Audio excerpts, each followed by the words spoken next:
பாஜக மற்றும் தேமுதிகவினர் அளித்த புகாரின் அடிப்படையில் வேலூர் மற்றும் விருதுநகர் மாவட்டங்களில் அந்த தொகுதிகளில் இருக்கக்கூடிய சில வாக்குச்சாவடிகளில் பதிவான வாக்குகள் மீண்டும் எண்ணப்படும் என்று தேர்தல் ஆணையம் தற்போது அறிவிப்பு வெளியிட்டிருக்கிறது.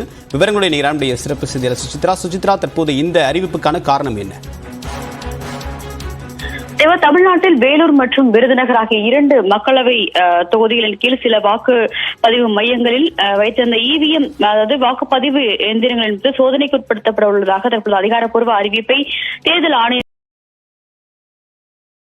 தேமுதிக கட்சிகள் புகார்களை ஏற்று அதன் அடிப்படையில் இந்த ஒரு அறிவிப்பை அதிகாரப்பூர்வமாக தற்பொழுது தேர்தல் ஆணையமானது வெளியிட்டுள்ளது. மிக முக்கியமாக இந்த 2 தொகுதிகளிலும் முறைகேடுகள் நடைபெற்றதாக எழுந்த புகாரை அடுத்து இந்த ஒரு முடிவிற்கு தற்பொழுது தேர்தல் ஆணையமானது அதிகாரப்பூர்வ அறிவிப்புகளை விட்டுள்ளது. தமிழ்நாடு மட்டுமல்லாமல் ஒட்டுமொத்தமாக 6 மாநிலங்களில் உள்ள 20 தொகுதிகளுக்கான அந்த ஒரு வாக்குப்பதிவு மையங்களில் 20 வாக்குப்பதிவு மையங்கள் என்பது எண்ணப்பட உள்ளதாகவும் அதனுடைய அதிகாரப்பூர்வ முடிவுகள் என்பது அந்தந்த அதிகாரப்பூர்வ தலைமை தேர்தல் அதிகாரிகளால் இந்திய தேர்தல் ஆணையத்திற்கு அனுப்பப்படும் என்ற ஒரு தகவலையும் தற்பொழுது தேர்தல் ஆணையமானது அதிகாரப்பூர்வமாக வெளியிட்டுள்ளது. ஏற்கனவே இந்த விவகாரத்தில் உச்சநீதிமன்றத்தினுடைய வழக்குகள் என்பது நிலுவையில் இருக்கும் நிலையில் தேர்தலுடைய வழக்குகள் தாக்கல் செய்வதற்கு ஜூலை 19ஆம் தேதி இறுதி நாளாக உள்ளதால் அதற்கு உள்ளதாக இந்த ஒரு ஆய்வுகளை செய்து முடித்து அதிகாரப்பூர்வ அறிக்கைகளை சமர்ப்பிக்க வேண்டும் என்ற ஒரு உத்தரவை மாநில தேர்தல் அதிகாரிகளுக்கு தற்பொழுது இந்திய தேர்தல் ஆணையம் உத்தரவாக பிறப்பித்திருக்கிறது. அதன் அடிப்படையில் தான் வேலூரில் உள்ள